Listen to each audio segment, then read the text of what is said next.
시편 26편 1절부터 12절입니다. 제가 봉독하겠습니다. 내가 나의 완전함에 행하여 싸우며 흔들리지 아니하고 여호와를 의지하였사오니 여호와여 나를 판단하소서. 여호와여 나를 살피시고 시험하사 내 뜻과 내 양심을 단련하소서. 주의 인자하심이 내 목전에 있나이다.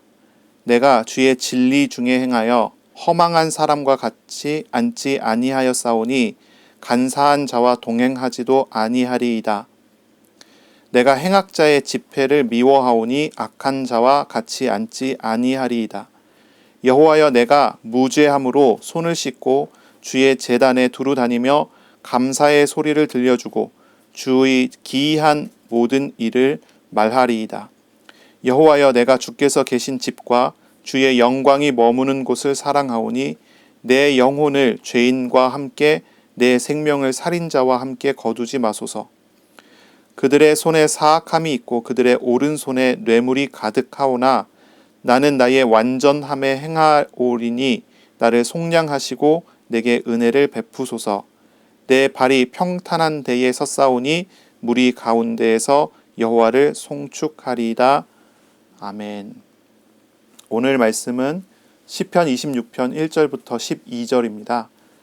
주의 인자하심이 내 목전에 있나이다 라는 제목으로 우리가 함께 하나님의 말씀을 나누겠습니다. 이 표제를 보면은 다윗의 시라고 되어 있습니다. 이제 계속 우리가 다윗의 시를 읽어 나가고 있는 것입니다.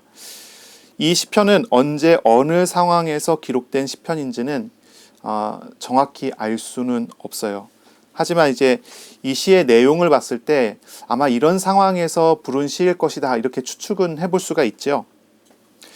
1절에 보면은 완전함에 행하였다라고 말을 하고 그리고 나를 그 완전함에 행한 나를 판단해 달라라고 이야기를 하는 장면을 볼 때 아마도 고난의 상황에서 자신을 변호하는 그런 시편일 수 있습니다.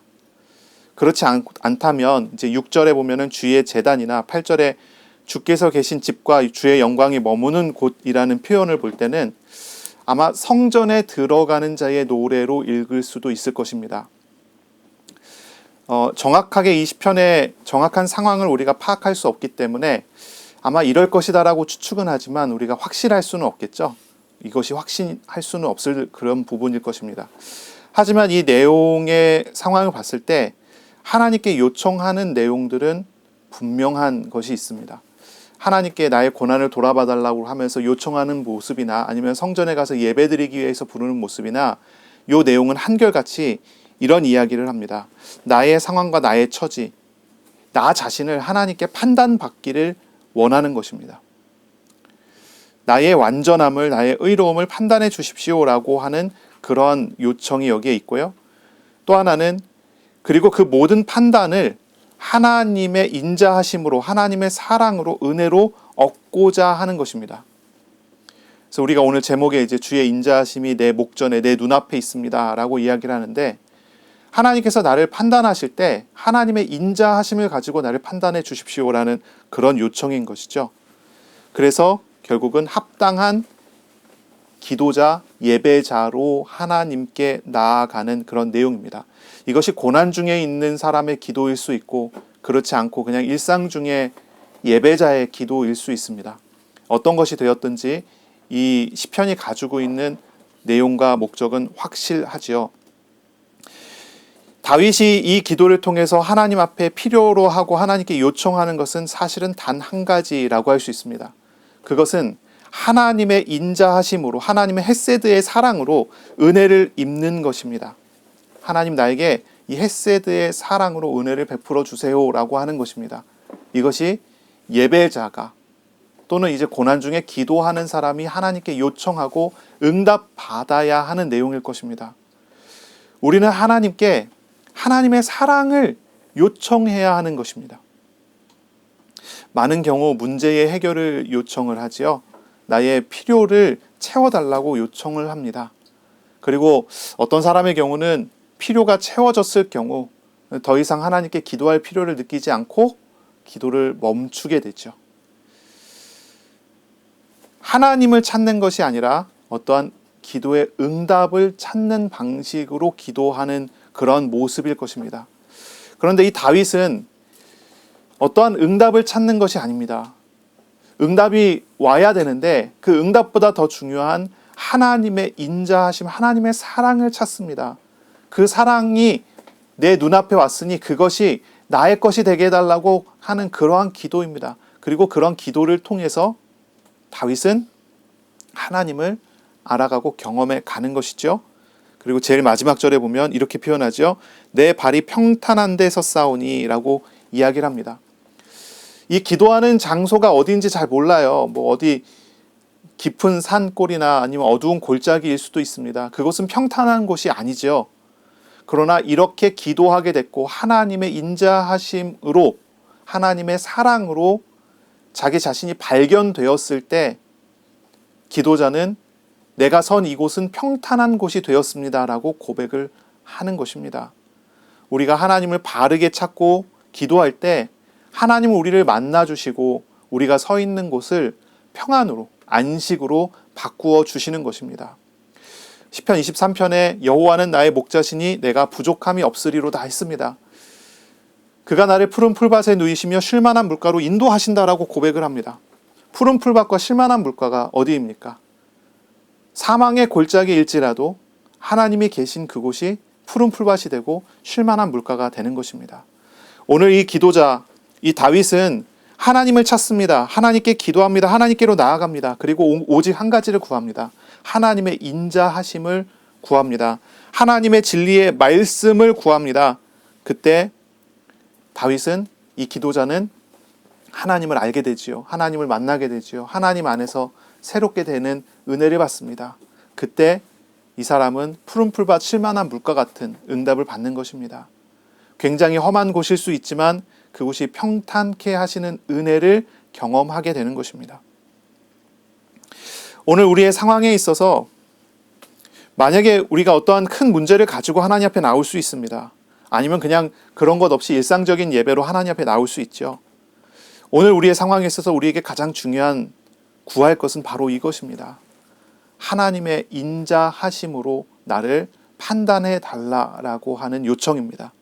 하나님의 판단을, 하나님의 재판을, 하나님의 통치를 받아야 합니다. 우리는 하나님을 만날 때 하나님의 통치 속에 들어갑니다. 그러나 그것이 하나님의 인자하심으로 이루어져야 한다는 것이지요. 자, 1절부터 3절을 보겠습니다. 내가 나의 완전함에 행하여 싸우며 흔들리지 아니하고 여호와를 의지하여 싸우니 여호와여 나를 판단하소서. 이렇게 기도합니다. 우리가 25장 바로 지난주에 읽었잖아요. 다윗이 3번이나 걸쳐갖고 하나님 앞에 자신의 죄를 이야기하면서 나의 죄를 사해달라고 요청하잖아요. 나의 과거의 죄, 나의 과거의 허물을 기억하지 말아주십시오라고 요청한 게 다윗이었습니다.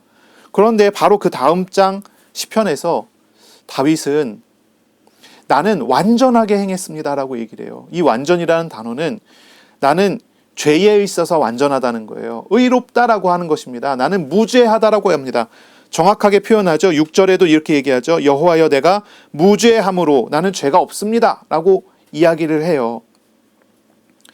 다윗은 하나님을 찾아가면서 자신의 무죄함을 이야기해요. 자신의 완전함을 이야기합니다. 물론 다윗은 분명히 완전하지 않고 무죄하지 않은 사람이에요. 그런데 왜 이렇게 얘기할까요? 왜 이렇게 얘기할까요?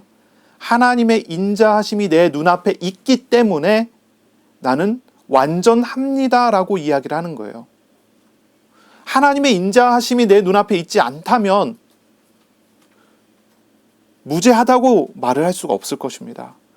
다윗은 분명한 확신, 그 확신이 있는 것입니다.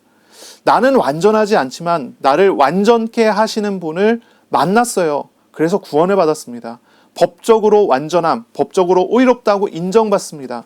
그리고 삶에 있어서도 그 완전하신 하나님이, 의로우신 하나님이 나랑 동행하게 되기 때문에 내가 의로운 삶을 살도록 하십니다.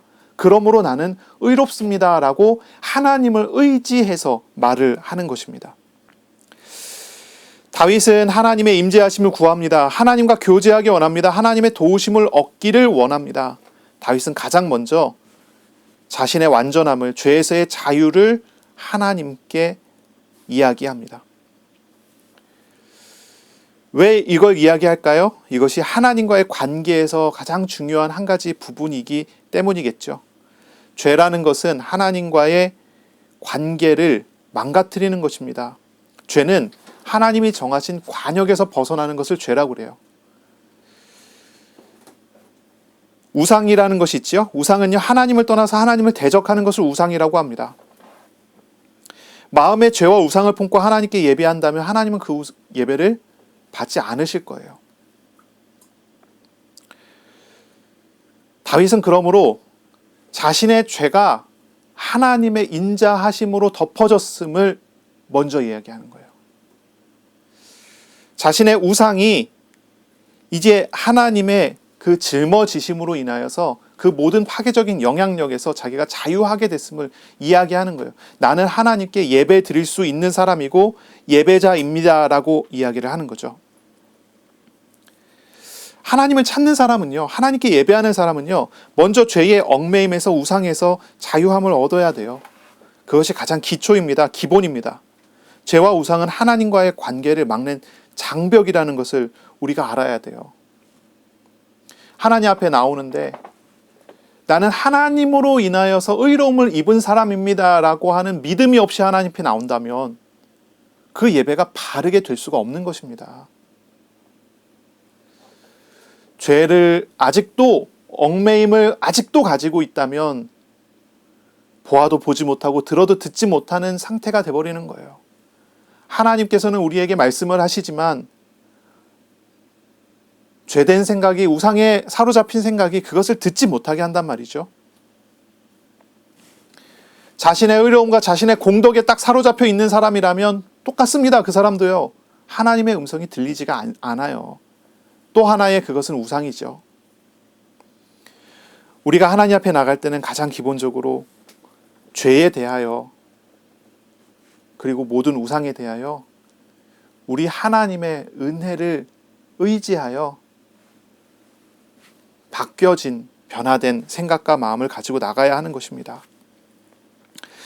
1절은 보면 분명히 다윗은 자기 자신을 변호합니다. 자신은 완전함에 행하였다라고 합니다. 흔들리지도 않았고 여호와를 의지했다고 합니다. 6절에는 자신은 무죄하다고 이야기합니다. 하지만 세상에 죄 없는 사람은 아무도 없어요. 무죄하지 않습니다. 다윗이나 우리나 마찬가지입니다. 사람은 육신을 떠나기 전까지는 죄에서, 죄성에서 벗어나지 못하는 것입니다. 다윗은 분명히 자신이 죄 중에 있는 존재라는 걸 잘 알아요. 그런데 오늘 이 본문에서 다윗은 죄와 관련해서 자신의 완전함을 계속 주장하고 있습니다. 이 주장은 하나님의 구원하심과 하나님의 동행하심으로 인한 의를 얻음을 말하는 것입니다.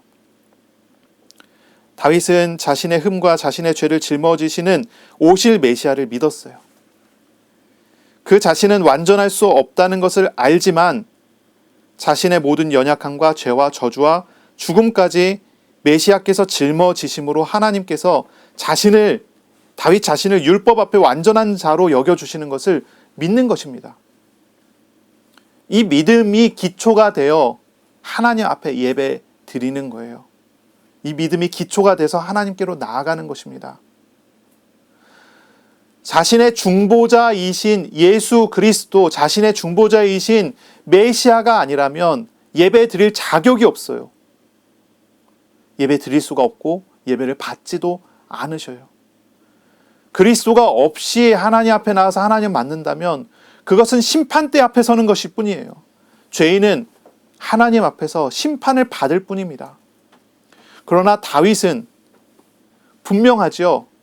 메시아를 바라봤고 믿었고 자신을 짊어지시는 중보자를 알았던 것입니다. 그러므로 다윗은 중보자를 의지하여 하나님의 심판대 앞에, 하나님 앞에 판결 받으려 하는 것입니다.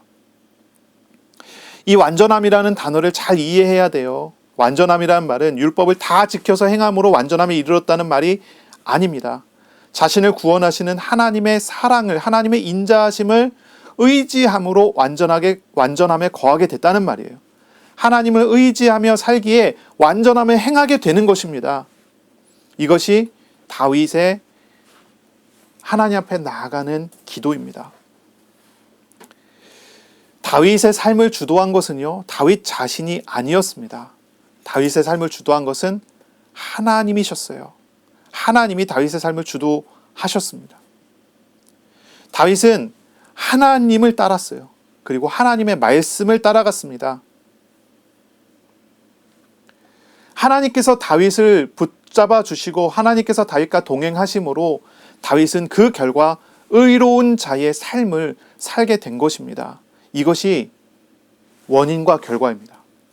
하나님께서 찾아오셨고 하나님께서 만나주셨고 하나님께서 함께하여 주신 결과 다윗은 이렇게 예배자가 될 수 있는 것이죠. 이거를 거꾸로 이해한다면 어떻게 되겠습니까? 내가 노력해서 완전함에 이르러야 하나님께 예배할 수 있는 것입니다. 이렇게 한 사람들이 있죠. 대표적인 사람이 성경에 나오는 바리새인 같은 사람들입니다. 이 바리새인들은요, 자신의 노력으로, 자신의 애씀으로 율법을 다 지켜 행함으로 의롭다함을 얻으려 했습니다. 그래서 예배 드리려고 했죠. 하지만 이 사람들은 확실히 실패했습니다. 완전히 실패했죠. 바리새인들은, 이 율법주의자들은요, 그들을 지배하는 주된 정서가 한 가지 있습니다. 그것은 공포라고 하는 정서입니다. 공포입니다. 그들은 죄의 응보, 죄의 보응과 심판을 피하기 위해서 굉장히 노력하며 율법을 지키는 그러한 모습을 보여줍니다. 우리 주변에도 이런 어떤 그 율법주의자 같은 어떤 그런 성향을 가진 분들이 있어요. 어떤 경우는 이 율법주의자의 성향이 그 사람의 삶을 지배하는 그런 경우가 있어요. 우리가 욥을 알죠? 욥은 하나님 앞에서 굉장히 열심을 내면서 살았던 사람입니다. 그런데 시험이 오기 전에 욥은 두려움 때문에 하나님을 섬긴 사람이었어요. 무엇이 두렵습니까? 자신이 가지고 있는 평안함이, 자기가 가지고 있는 행복이, 자신의 자녀들과 자신의 부유함과 자신의 많은 것들이 혹시라도 죄져서 무너질까봐 그게 두려운 거예요. 그래서 날마다 번제를 드려요. 혹시라도 자기 자녀들이 부지 중에 죄를 지을까봐, 그래서 심판을 받을까봐 그것을 피하기 위해서 열심히 제사를 지내고 하나님을 찾았던 사람이, 그 사람이 욥입니다. 이 욥은 두려움과 공포라고 하는 정서를 가지고 예배를 드렸고, 두려움과 공포라는 정서가 그를 열심히 있는 사람으로 만들었어요.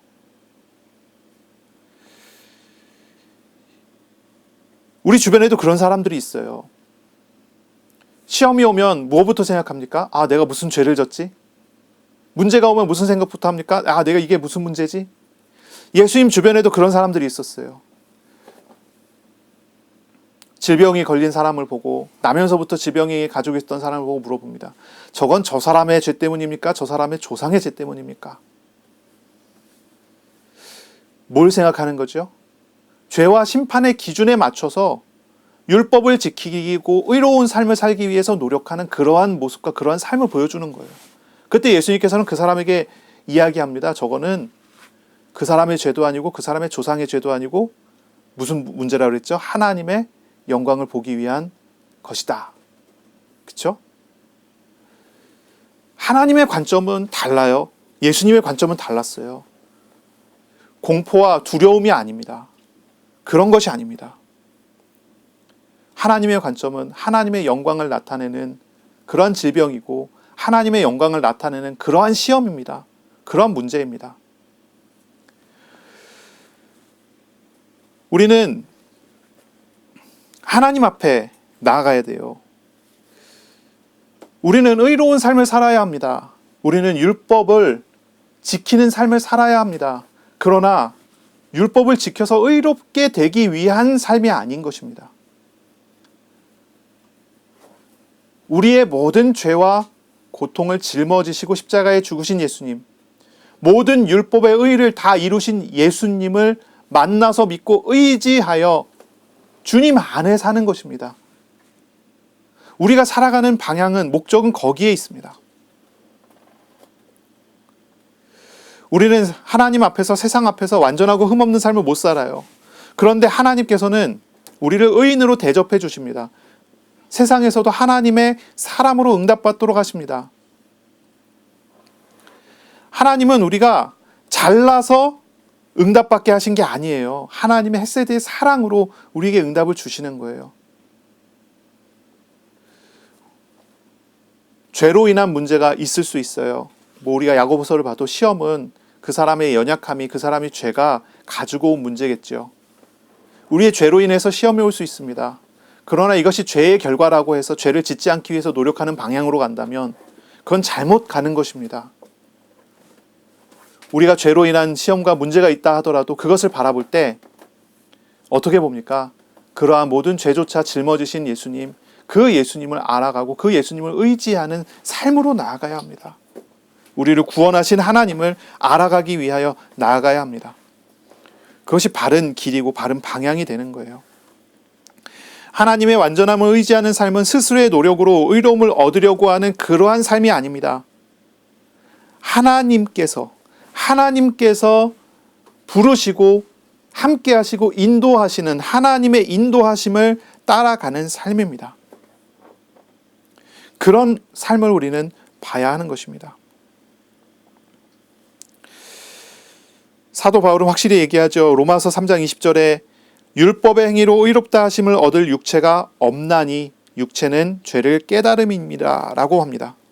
아무리 열심히 율법을 따라 선행을 해도 죽음에 이르는 죄를 없애지 못합니다.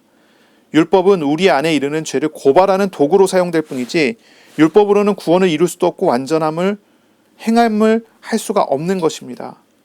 그러나 하나님의 사랑을 얻은 사람은 전혀 다릅니다. 하나님의 사랑을 받은 사람은 다릅니다. 하나님의 인자하심이 내 목전에 있나이다 라고 얘기하잖아요. 하나님은 사람이 스스로 죄를 벗을 수 없고 스스로 의로울 수 없음을 아시기 때문에 그 인자하심을 택한 사람의 눈앞에 두세요. 눈앞에 두십니다. 그리고 부르시고 함께 하시고 구원하시고 의로운 삶으로 인도해 주세요. 이것이 하나님이 하시는 일이에요. 이게 얼마나 놀라운 일입니까? 하나님께서 우리가 할 수 없음을 아시기에 하나님의 그 사랑을, 그 헤세드의 사랑을, 인자하심을 우리의 눈앞에 둬서 알게 하고 따라가게 하신다는 말이죠. 이 3절 뒷절에 보면 이렇게 나오죠. 내가 주의 진리 중에 행합니다 라고 합니다. 내가 주의 진리 중에 행합니다. 진리 중에 행한다는 말은 하나님의 말씀이 나를 인도하고 있음을 고백하는 것입니다. 하나님의 말씀이 나를 인도한다. 하나님은요, 그 하나님의 사랑이 많으신 그 하나님을 내 눈앞에서 보여주시고 말씀하심으로 우리를 인도해 주십니다. 하나님께서 말씀을 주시고 말씀하신 대로 동행하셔요. 말씀을 성취하시는 은혜를 베풀어 주세요. 사람의 노력과 애씀이 아니라 하나님의 친절한 말씀의 빛, 그 빛을 따라가는 사람이 되도록 하신 거예요. 다윗은 바로 이러한 빛을 따라가는 그런 사람이었던 것이죠. 사람의 행위는, 사람의 노력은 불완전해요. 불안합니다. 인간의 완전함은 없습니다. 인간은 불안해요. 스스로 완전할 수 없습니다. 하나님의 은혜로 완전함을 입었다 하더라도 그 완전한 삶을 유지할 수 있는 능력이 사람에게 전혀 없습니다. 하지만 하나님의 임재하심과 하나님의 도우심 앞에서 우리는 평안을 얻고 안정감을 얻고 그 완전함이 유지되는 은혜를 누리게 되는 것입니다. 질문해 봐야 돼요. 나는 하나님의 은혜에 붙잡혀진 삶을 살고 있습니까? 내가 열심히 발버둥 치는 삶을 살고 있습니까? 회사에서, 가정에서 사람들을 만날 때, 큰 문제를 만날 때, 내 힘과 내 노력으로 해결할 수 없는 그런 문제들 앞에 내가 섰을 때 무엇을 의지합니까? 어떻게 해야 되나 고민하고 있습니까? 아니면 그 속에서 하나님이 하시는 일들을 찾고 구하며 주님을 의지하는 삶을 살고 있습니까? 불안한 삶을 살고 계십니까? 아니면 하나님의 평안을 따라가고 있습니까? 하나님의 말씀으로 인해서 우리의 길에 빛이 비추어집니다. 하나님의 말씀으로 인해서, 하나님의 그 인자하심으로 인해서 우리는 안전한 길을 걸어가게 됩니다. 하나님의 사랑과 그 말씀을 따라 인도하심을 받아가는 저와 여러분이 되시기를 바랍니다. 아멘. 자, 2절을 보시면요. 2절을 건너뛰고 3절을 봤죠. 2절을 보시면요. 여호와여 나를 살피시고 시험하사 내 뜻과 내 양심을 단련하소서라고 말합니다. 단련해 달라라고 얘기를 해요. 하나님, 내가 완전하게 행하였잖아요. 나를 판단해 주세요. 그 판단을 시험하여 주세요. 나를 시험해 주세요. 내 완전함을 시험해 주세요. 그러면서 뭐라고 하는 거죠? 그러면서 그 시험을 통해서 내 뜻과 내 양심을 단련해 주세요 라는 거예요. 이건 뭐죠? 다윗이 하나님께 자신을 판단해 달라고 하면서 재판장에게 자신의 무죄를 주장하는 그런 태도를 보이는 게 아니라 오히려 하나님께 자신을 항복하고 그 인도하심을 신뢰하고 있음을 보여주는 그러한 고백을 하는 거예요. 나는 완전함에 행하고 있습니다 라고 이야기하면서, 나는 무죄합니다 라고 이야기하면서 하나님, 내 뜻과 내 양심을, 이 뜻이라는 것은 생각이고요, 양심은 마음입니다. 마음과 생각을 단련해 주셔서 고쳐주시고 성장하게 해주세요 라는 거예요. 자신의 마음과 생각을 단련하다라고 했는데, 단련이라는 단어는 정죄라는 단어로도 바꿔 쓸 수 있어요. 마음을 깨끗하게 해달라는 거예요. 죄된 생각과 죄된 마음이 내게 늘 있을 수 있잖아요. 그런데 하나님 나를 시험하실 때 내가 하나님 앞에서 이것이 깨끗해지는 경험을, 더 하나님 앞에 나아가게 하시는 은혜를 베풀어 달라는 거예요. 다윗은요, 자신의 행위의 완전함을 주장하는 게 전혀 아닌 거예요. 하나님을 의존합니다. 하나님을 의지합니다. 자신의 삶을 하나님을 의지해요. 자신의 행동에 있어서 하나님을 의지해요. 내가 아직도 그럼에도 불구하고 연약하지만 그것조차 하나님께서 단련하시고 인도하실 것을 믿고 있기에 이렇게 고백할 수가 있는 것이죠. 이것이 분명히 하나님께 항복하는 사람의 태도입니다. 우리가 기도할 때 이런 기도가 우리에게 필요하지 않겠어요? 하나님께 주장하는 것이 아닙니다. 하나님께 항복하는 것입니다. 하나님께 나를 드리는 것입니다. 하나님, 날 붙잡아 달라고 하는 것입니다. 마음과 생각을 도와달라고 하는 것입니다.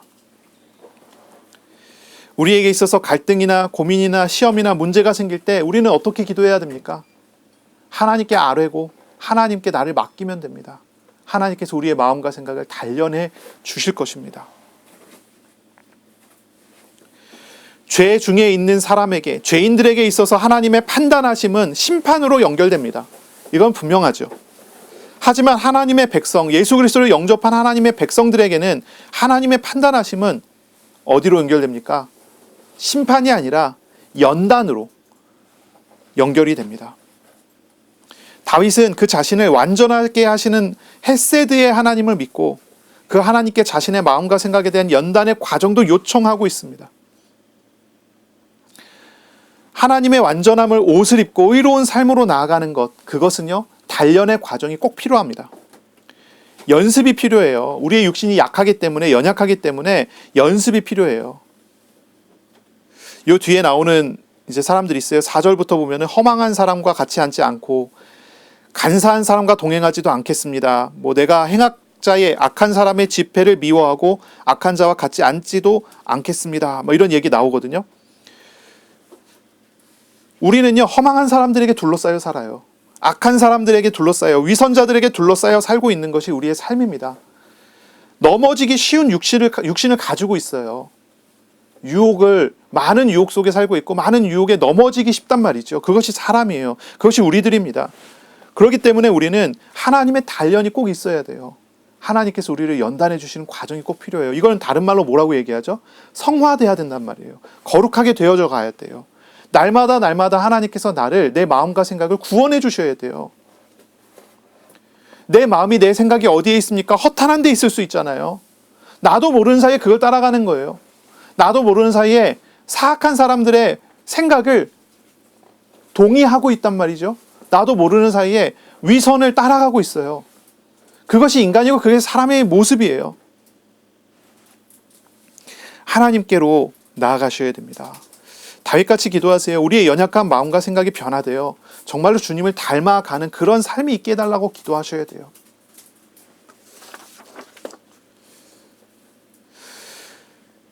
하나님의 임재하심을 누리는 삶이 우리 가운데 있기를 바랍니다.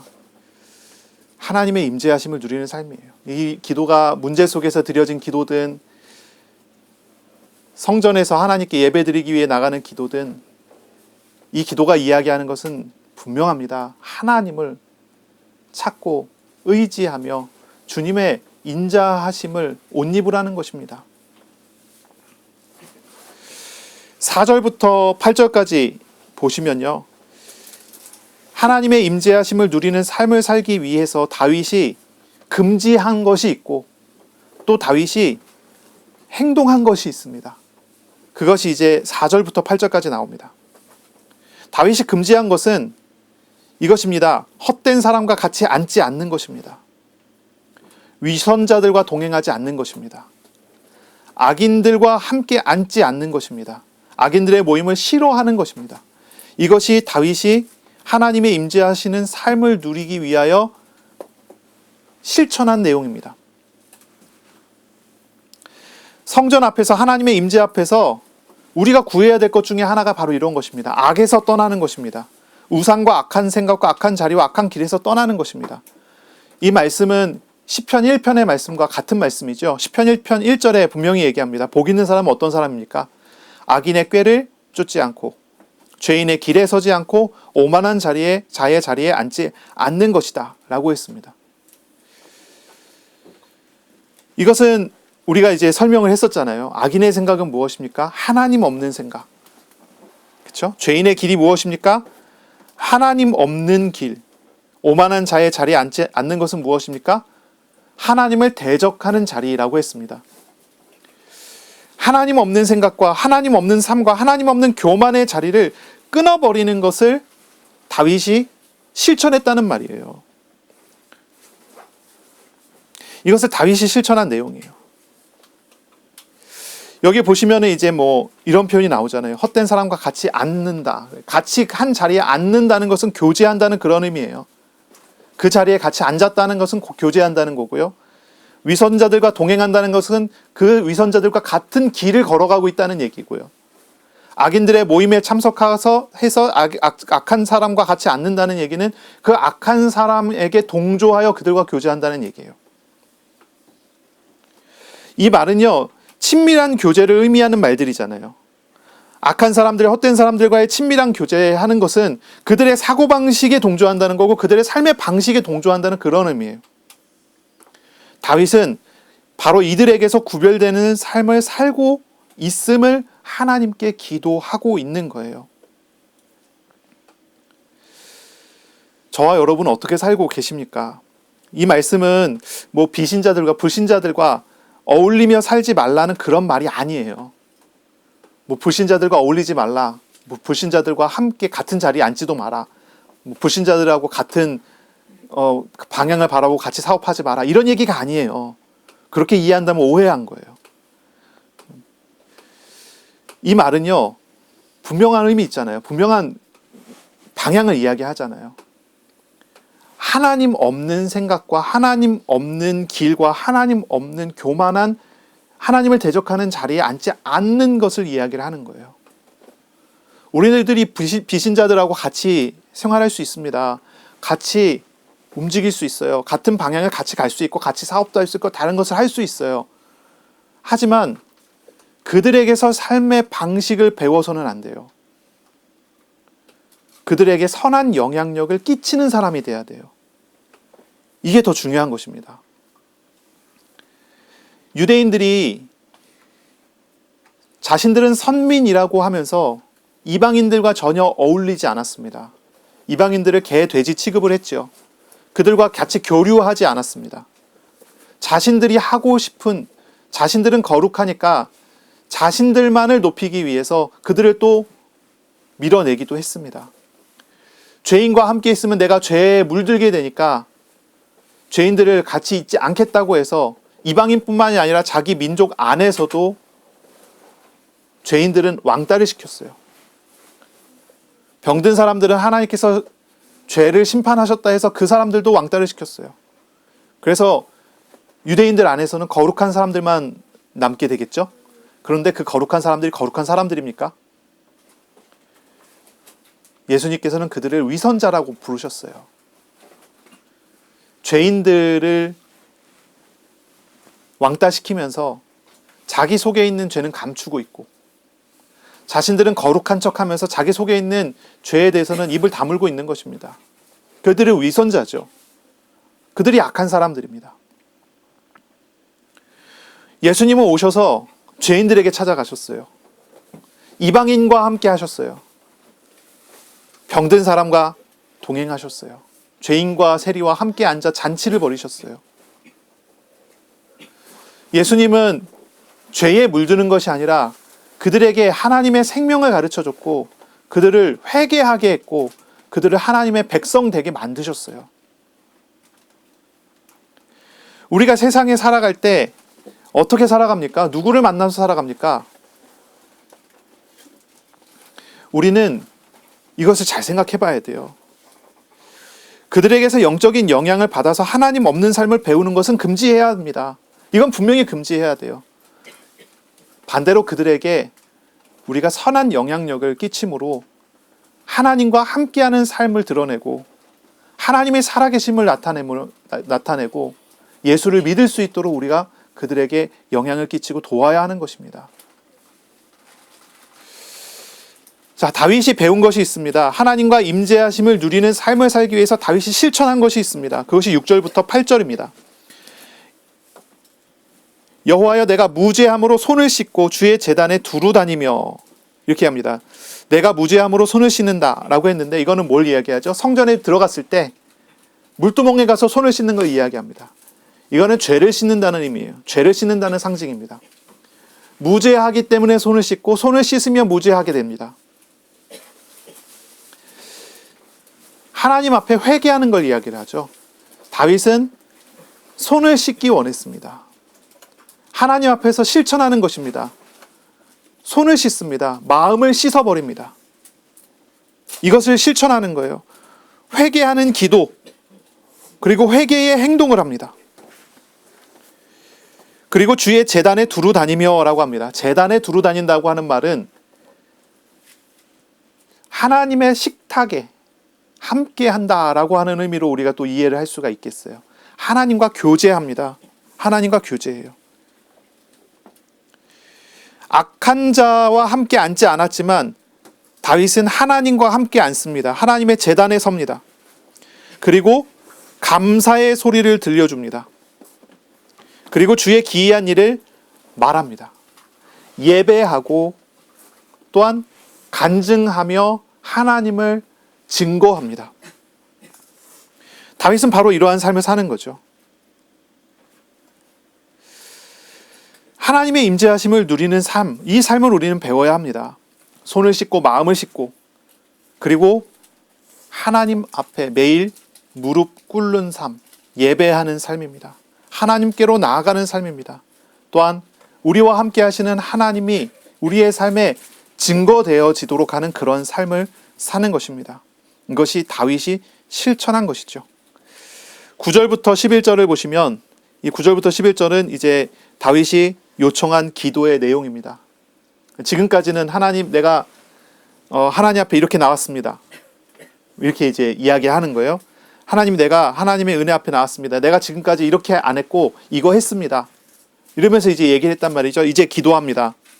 내 영혼을 죄인과 함께 내 생명을 살인자와 함께 거두지 마소서. 그들의 손에는 사악함이 있고 그들의 오른손에는 뇌물이 가득합니다.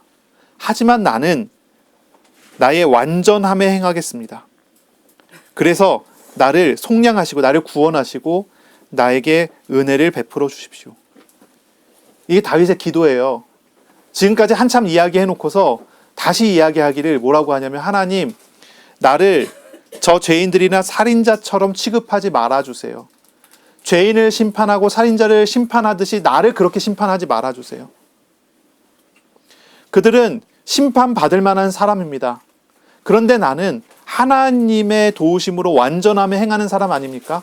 그러니 나를 그들과 함께 심판하지 말아주시고 나를 구원해 주시고 나에게 은혜를 베풀어 주세요. 이렇게 기도하는 거예요. 다윗이 어떠한 시험을 만났을 수 있어요. 다윗이 어떤 위기를 만났을 수 있어요. 그때 드리는 기도일 수 있어요. 하나님, 내가 지금 이렇게 위기를 만났는데 나는 이 위기 속에서 저 죄인들처럼 취급받지는 않게 해주세요. 어떻게 해달라는 거죠? 구원해 주시고 아까 우리가 2절에 얘기했던 것처럼 나를 연단해 주세요. 시험을 만난 사람의 태도예요. 시험을 만난 사람의 어떠한 기도입니다. 큰 시험 속에 있을 때 어떤 사람은 절망합니다. 이렇게 끝날까 봐 고민합니다. 그러나 믿음의 사람은 그 속에서 하나님이 나에게 하시는 일을 보고 그 속에서 하나님을 찾으며 거룩한 길을 걸어갑니다. 변화되어 갑니다. 성화되어 갑니다. 두려울 수 있습니다. 갈등할 수 있습니다. 그러나 그 속에서 정말 찾고 구하는 것은 하나님의 은혜입니다.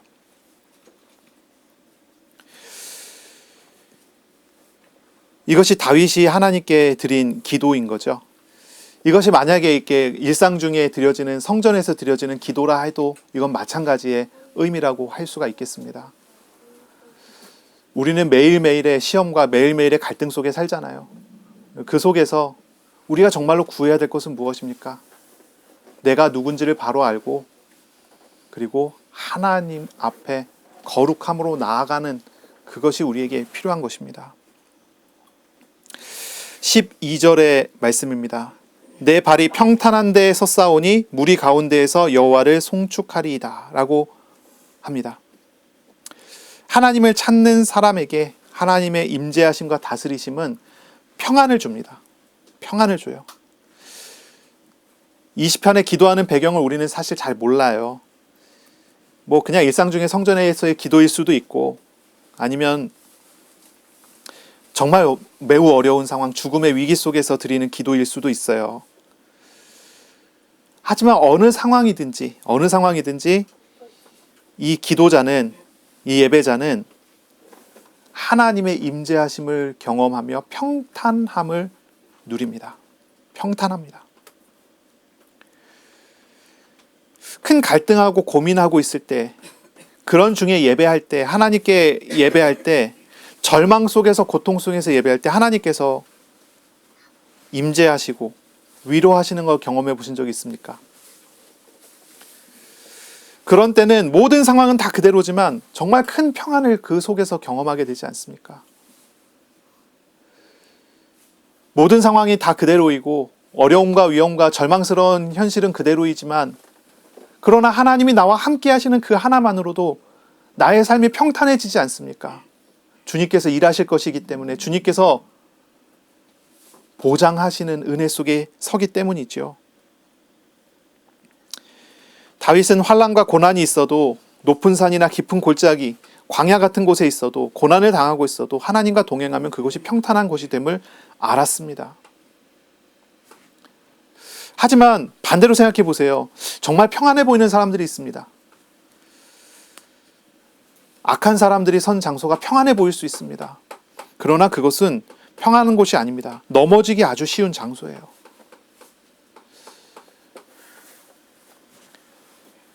하나님의 자녀가 하나님과 동행하는 곳은 어떻습니까? 광야가 아주 척박한 땅이었잖아요. 하지만 그곳은 실상은 굉장히 평탄한 장소입니다. 하나님이 나와 함께 하심을 알 때, 내가 하나님의 임재하심 속에 살아갈 때 나의 삶은 평탄한 장소인 것을 확인하게 될 것입니다. 그러므로 갈등이 있고 고민이 있고 내 마음의 혼란과 많은 요동치는 일들이 있을 때 무엇을 구해야 됩니까? 하나님을 찾는 기도, 하나님의 임재하심을 구하는 기도로 나아가시기를 바랍니다. 우리를 사랑하여 주셔서 우리에게 그 사랑으로 우리 눈앞에 찾아오시는 하나님을 만나세요. 우리가 서 있는 장소마다 가정이나 직장이나 학교나 어느 곳이든지 하나님께서 함께 하시고 평안을 베풀어 주실 것입니다. 이번 주간에 기도하시기를 바랍니다. 하나님의 인자하심을 찾는 기도를 하세요. 하나님의 인자하심을 찾으세요. 인자하신 하나님, 그리고 말씀하시는 하나님께서 우리를 인도하여 주실 것입니다. 두 번째로 우리의 마음과 생각이 단련되어 주님을 닮아가기를 구하시기 바랍니다. 주님의 마음, 주님의 생각을 닮아가는 것, 그것이 우리가 성화되는 것입니다. 우리가 변화되기를 구하세요. 그냥 변화가 아닙니다. 우리의 마음이 주님의 마음과 같아지고 우리의 생각이 주님의 생각과 같아지는 것입니다. 세 번째입니다. 우리 작은 실천을 도전하세요. 어떤 큰 일이나 어떤 작은 일에서 기도로 시작하세요. 하나님의 없는 생각, 자리, 길에서 돌아서서 겸손히 하나님을 찾으시고 하나님께 나아가세요. 죄에서 돌이키는 실천을 한번 해보세요. 내가 너무 많이 얽매이는 것이 있다 그러면 그 얽매이는 것을 두고 하나님 앞에 돌아서는 작은 기도부터 시작하세요. 그리고 작은 실천을 하는 거예요. 만약에 TV에 너무 많이 얽매인다, 그러면 작은 실천이라고 하면 어떤 것부터 시작할 수 있을까요? TV 보는 시간을 제한하는 것부터 해보는 거죠. 한 번에 다 끊는다. 이러면 너무 좋죠. 근데 그게 안 될 수 있잖아요. TV 안 보고 있으면 너무 불안해지는 사람. 그럼 그걸 제한하면서부터 하나님께로 돌아가는, 하나님께 기도하는 시간을 조금씩 만들어 가보는 거죠. 그 속에서 하나님의 임재하심과 하나님의 동행하심을 경험하게 된다면 그것을 내려놓을 수 있게 돼요. 그런 작은 실천을 계획해 보시고 정해 보시고 도전해 보시는 것입니다. 나는 너무 불평과 불만하는 습관이 들여져 있다. 이건 다 이제 원인이 있잖아요. 그게 뭐죠? 우리의 죄된 본성이 그게 원인이거든요. 그럼 거기에서 돌아서는 거, 뭐부터 하면 될까요? 불평과 불만을 늘 하는 중에 하루에 적어도 5번은 감사를 하겠다. 이렇게 한번 해보시는 거죠. 그러면서 하나님을 찾는 거예요. 하나님께로 돌아서는 훈련을 작은 것부터 시작해 보세요. 우리가 노력한다면 작심삼일이에요. 하지만 하나님을 의지하여, 말씀에 의지하여 작은 실천부터 하나님께로 나아가기 시작해 보세요. 작심삼일을 수없이 반복할 수 있겠지만 그 속에서 우리는 주님의 거룩함을 경험해가는 사람이 되는 것입니다. 물론 실패하고 또 실패할 것입니다. 그러나 하나님을 알아가는 그런 시간들이 되는 거예요. 매일의 도우심과 인도하심을 누리는 저와 여러분이 되시기를 바랍니다. 기도하겠습니다. 하나님 아버지, 감사합니다. 오늘 이 예배를 통하여 우리에게 말씀하시고 이 말씀하신 것을 우리에게 이루실 것이니 감사합니다. 주님, 주님의 인자하심이 우리의 눈앞에 와 있습니다. 하나님의 인자하심, 하나님의 사랑하심을 우리로 깨닫고 알아가며 의지하는, 그래서 주님의 말씀을 따라가는 우리 성도들 다 되도록 주님 인도하여 주시옵소서.